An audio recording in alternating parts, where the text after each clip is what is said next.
views and opinions expressed in this program are those of the participants and do not necessarily reflect the views of BronxNet or the program underwriters.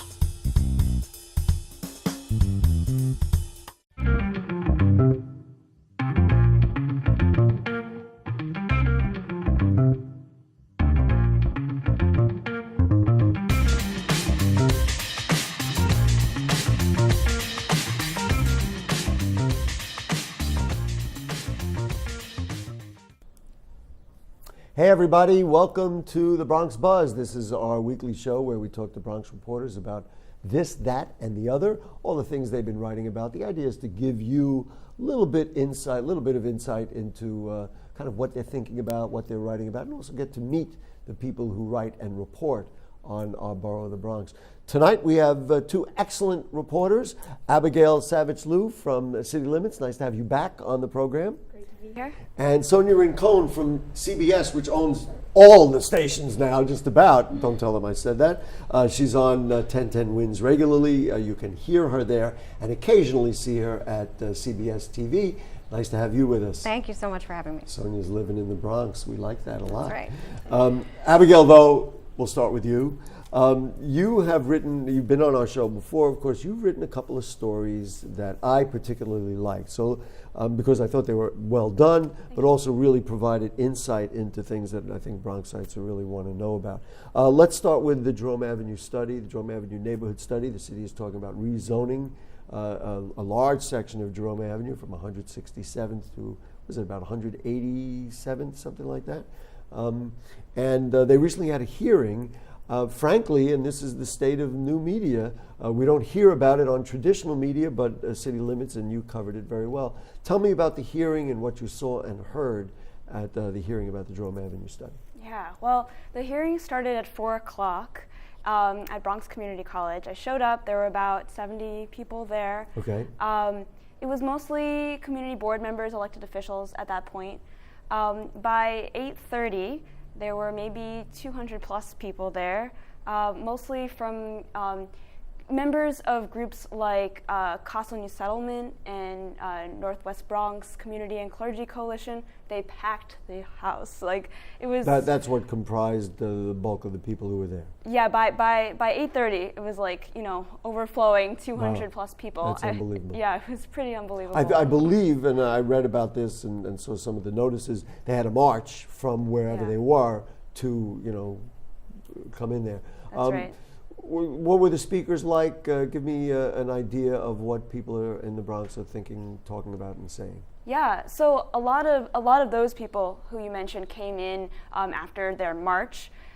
They were united in their call for local hiring when there are, if there's going to be development in this area, there needs to be construction jobs that are available to local people and apprenticeship trainings, state-approved apprenticeships programs that go along with those jobs. So there was a lot of talk about labor standards, labor issues. Mm-hmm. There was a lot of talk about making sure that the city has an adequate anti-displacement program for that area and deep affordability.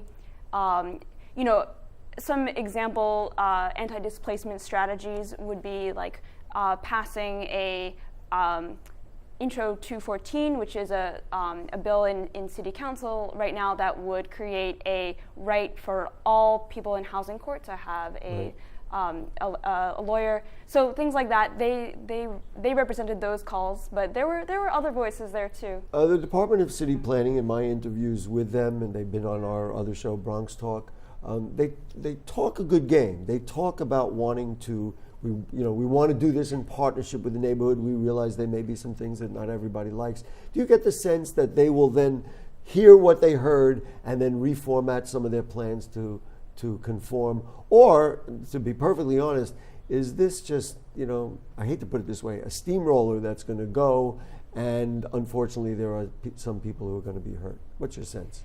Well, I can say that in East New York, the administration definitely did listen to the concerns, and they met some of those concerns, but they certainly did not meet all of them. And I think after the rezoning of East New York was passed, activists in the Jerome Avenue area we're reacting, we're not gonna, we're gonna fight much harder. And I mean, people in East New York fought pretty hard for their concerns, but so I think that, we'll see. I think that the administration is listening.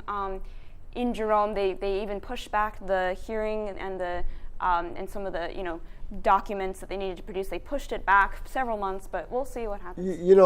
There's a certain part of me, and this is what I was just alleging to a moment ago, that says even if they would like to listen and conform, that there is almost no way to do this without some people getting hurt. And we're going to, Sonia and Abigail and I were talking beforehand about the nature of change in the Bronx, and all these organizations and the passion of people who come to events like this, and they really, they want to fight for their community, maybe more so than in other boroughs.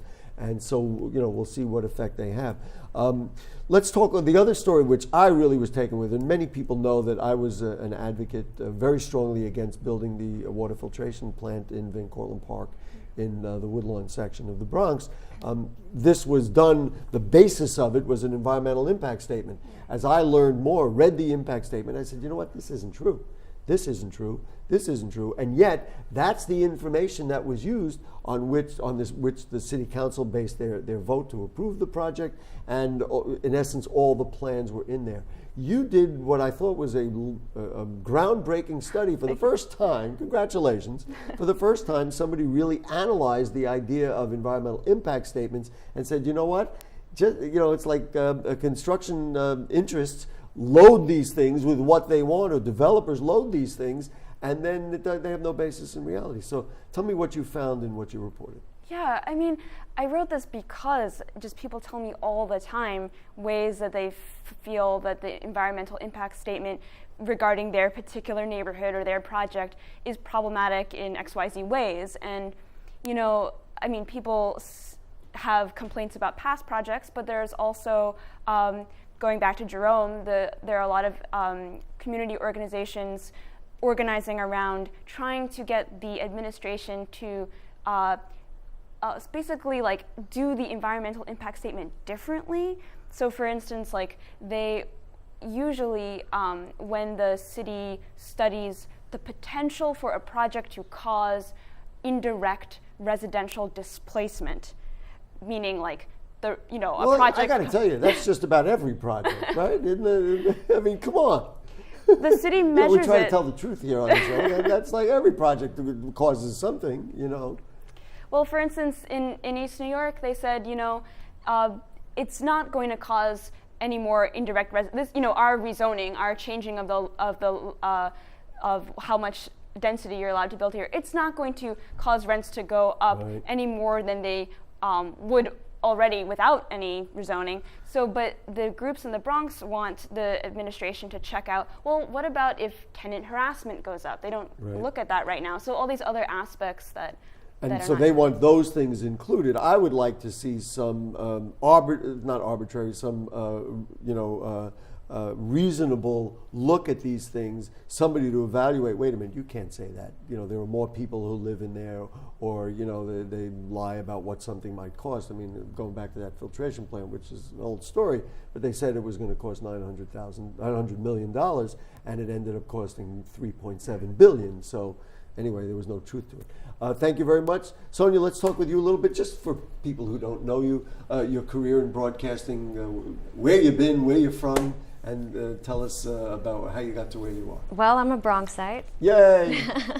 Everybody applauds. Yes, and I grew up in the Bronx mostly, and I live in the Bronx now in my old neighborhood. But I went away to school, and then I pursued various jobs in broadcasting. I worked in Maine, I worked in Connecticut, I worked in Virginia, Philadelphia, and then came back to New York to work at 1010 Wins. What interests you about being a broadcaster? Why did you first say, I like that?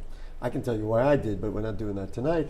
But what about for you? I grew up listening to a lot of radio, and I just loved it. I grew up listening to 1010 Wins.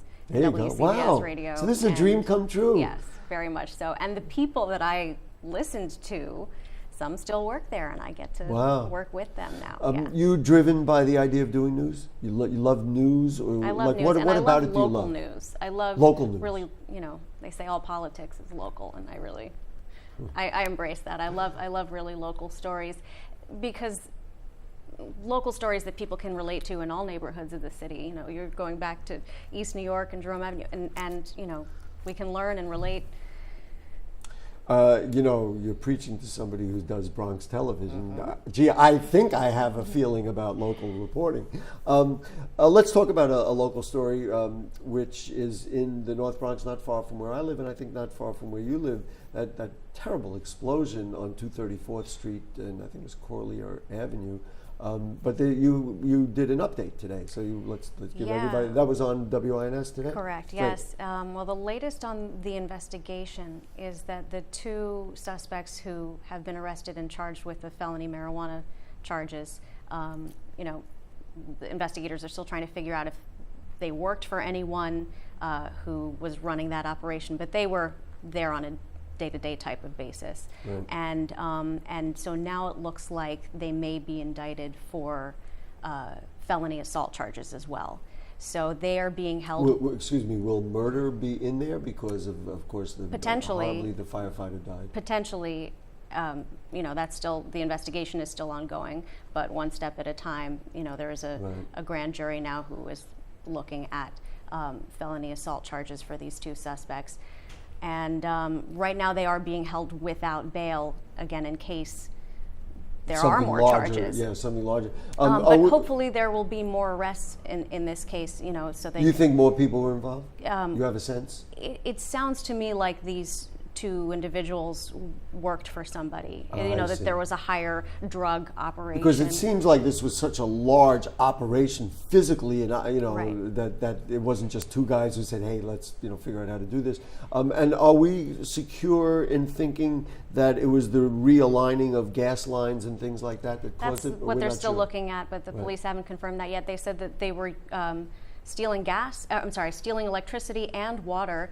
And so for them to be siphoning gas would not be that unusual given the Right. circumstances. And there was another house, a similar grow house, that was found this week in the University Heights Oh, section. I didn't know that. Very similar, which was also illegally using gas. Yeah, And thankfully there was no explosion there, and there was nobody there, so they haven't arrested anyone in that case yet. I wonder if But this that was is just gonna- on Monday that they found this very similar operation. They don't think there's a connection between the two. And last night, a lot of people saw the son of the firefighter who Yes. died throw out the first ball, and that was nice to see. Perfect strike. Yeah, he was Yeah. great, and then John Franco embraced him, and it was just beautiful. But you had something new on the widow. Today, yes. Today, she was at the firehouse, engine 75, ladder 33, I believe, Good in memory there. Fordham.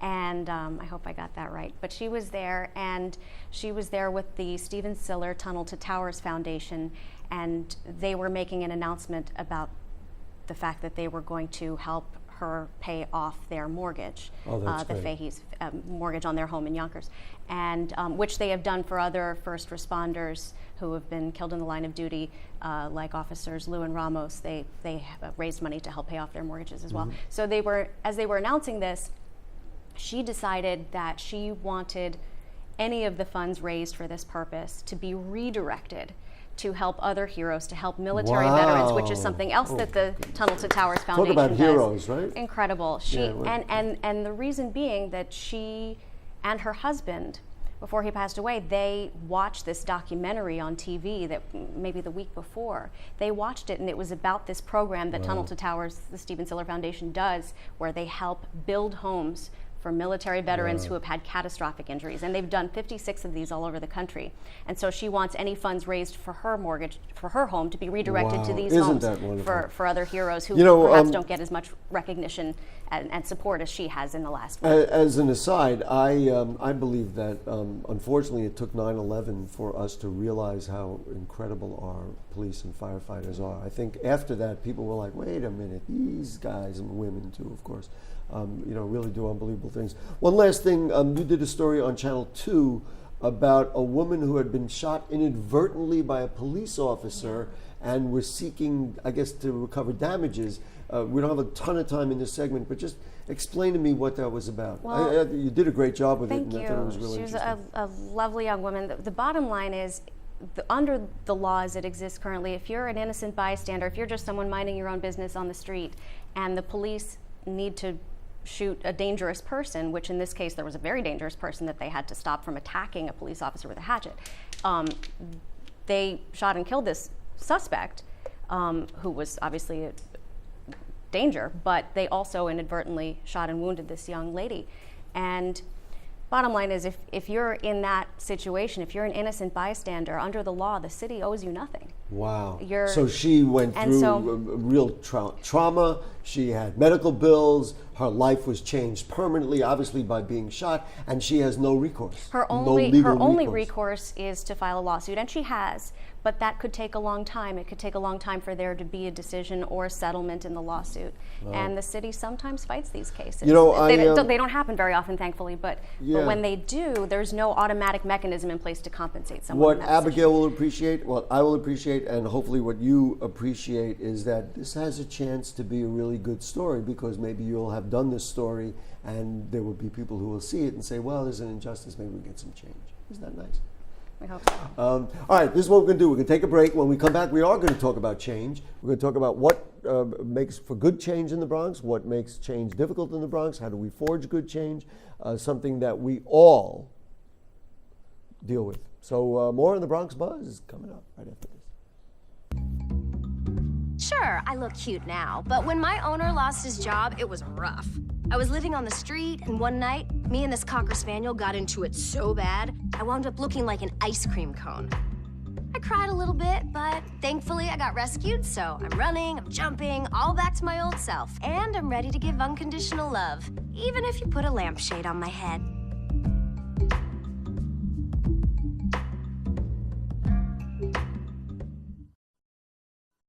It's not always easy being a dad. Do you have panda asthma too? Does that run in the family? This is the home of the most priceless kung fu artifacts. But when you make an effort, Dad, we're not supposed to touch anything. Oh, sorry. Go along, son. it's always worth it. Whoa, master! The smallest moments can have the biggest impact on a child's life. Take time to be a dad today. I am gonna get you. I'm gonna get you. Call 877-4DAD-411 or visit fatherhood.gov to learn more.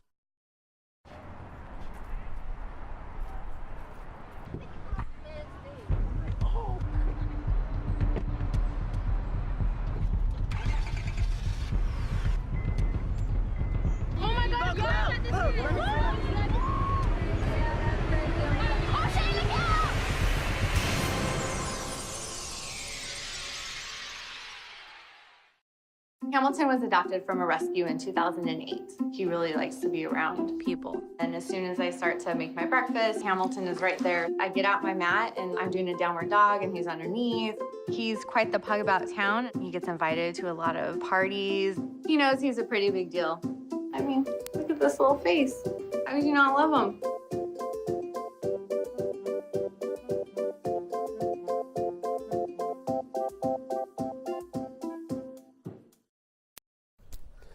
Okay, back with you on the Bronx Buzz. We are here with Abigail Savage-Lew from City Limits. Always good to have you with us. And for the first time, Sonia Rincon, who is with WINS and also with Channel 2. Nice to have you with us. And we thought we would talk a little bit about change in the Bronx. When we brought the idea up that we were going to talk about a topic, you used the word integrity in the Bronx. Talk about what you mean by that, and what integrity do we have or not have that does or does not force change? Well, change is inevitable. You can't stop change, and change is often important and necessary. But in the Bronx, I feel like there's a lot of preserving the history while making sure that the changes are positive. And you see that struggle everywhere, but what I love about the Bronx and what I love about living in the Bronx and covering stories in the Bronx is that there is a sense of preserving the integrity of the Bronx while taking those steps toward change. And okay, I really have something really nice to bring up in that regard. I hadn't thought we were going in this direction, but I should have. In the dialogue about the Jerome Avenue study, a group of photographers from, I believe they call the Bronx Photo League, went out and did portraits of all or many of the lower and middle class workers who are working on Jerome Avenue, and put it together in a volume that they call the Jerome Avenue Workers Study. And I'm proud to say that we shot the show yesterday, and it's going to be on Monday night, so people will be able to see all about just what you're talking about. There are people who have lived their whole lives. There was a woman who ran a 99-cent store, and when they asked her, "Are you worried about the Jerome Avenue Study?" her response was not, gee whiz, I'm going to lose my store, was, what are my customers going to do when they don't have me to come to buy their household goods and all the other things. Talk to me a little bit, I guess this bridges right into this Jerome Avenue Study and what people want to preserve in the Bronx. But here's the question I want to ask before I even give you a general question. The specific question is, don't we want the people of the Bronx to do better? And if we want to preserve, frankly, low-income housing and other things, don't we want to see those people do better in the neighborhoods to do a little better than they are? That's my question. What do you think? And if so, how do we get there? Well, I think that, it doesn't seem to me like anybody is saying we don't want change. Everything should be completely static. I've almost never heard anyone say that specifically. Everything should be static. But I think that, just the idea of well, what is the change that we want? Is it that we want to get rid of all or some of the auto businesses on Jerome? Is it that we want to enhance them so that they, that those families that own the auto businesses are doing better and they also can go to a healthy grocery store down the street on their way home?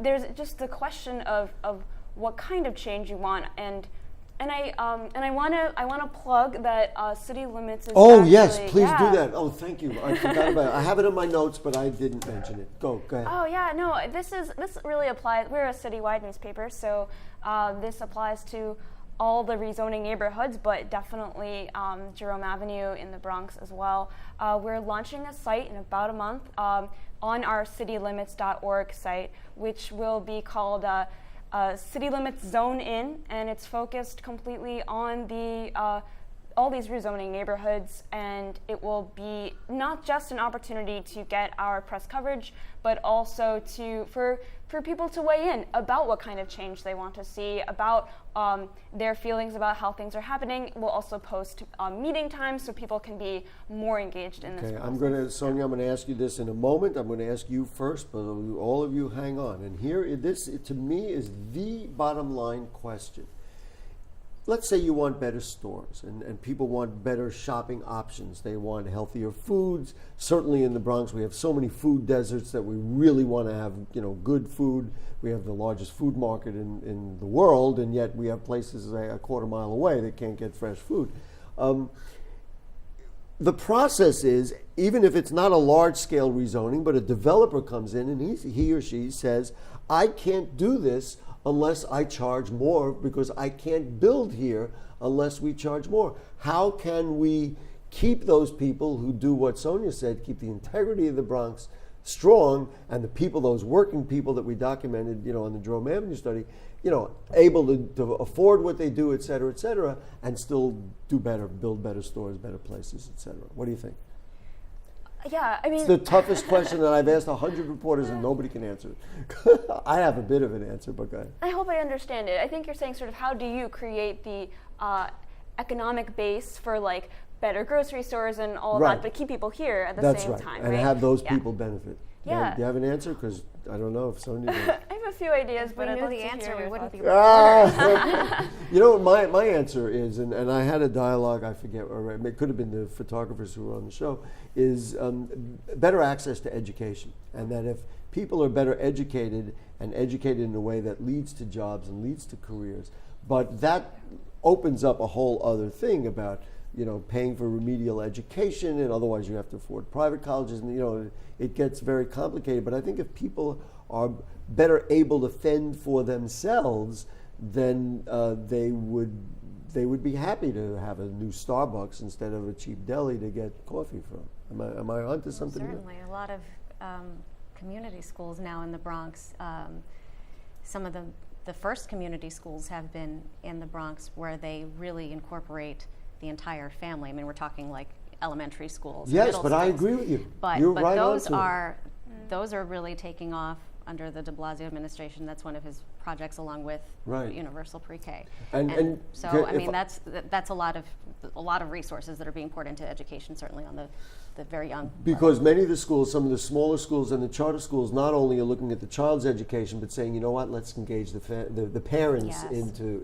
Oh, and there's so many education. wonderful charter schools in the Bronx too. Yeah. Yeah. Before we wrap it up, what's next? Like, what do you do next? You go in tomorrow morning. Do you know what you're expecting? It's whatever's in the newspaper. How do you determine what you're going to be reporting on, or does somebody never else know. do it? I You never know. You like the wonderment of that? I can pitch ideas, and sometimes I do, but more often than not, I just get assigned to something and take go it from wherever there. it is. Yeah. And it can be citywide, not in your home borough of the Bronx, right? Anywhere in the city. Correct. Anywhere in the metropolitan area. All right, Abigail, for you, I guess the next new thing is this new site, right? Yeah, we're it's going to be excited. called Zone In. That's right. At citylimits.org. Yeah. Hey, how about a great round of applause for Abigail Savage-Lew and for Sonia Rincon, who are really doing tremendous work telling us what's happening in the Bronx and throughout the city as needed. We appreciate you. And guess what? We appreciate you too. We'll be here for the Bronx Buzz every single Thursday night at 6 o'clock. And Monday night's Bronx Talk. Next week, as I said, we're doing that Jerome Avenue workers study. The week after, it will be immigration. We have somebody who wrote a book about being incarcerated as an undocumented alien, and so we're going to talk about that experience that so many people in the Bronx share. So we'll see you around. Keep buzzing along.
And I can't change, even if I tried, even if I wanted to. My love, my love, my love, she keeps me warm. She keeps me warm. She keeps me warm. She keeps me warm. She keeps me warm. She keeps me warm. We are neighbors and best friends. I love my sister. My heart doesn't see race. Love is love. Our family is no less than any other family. Love is kind. Love is patient.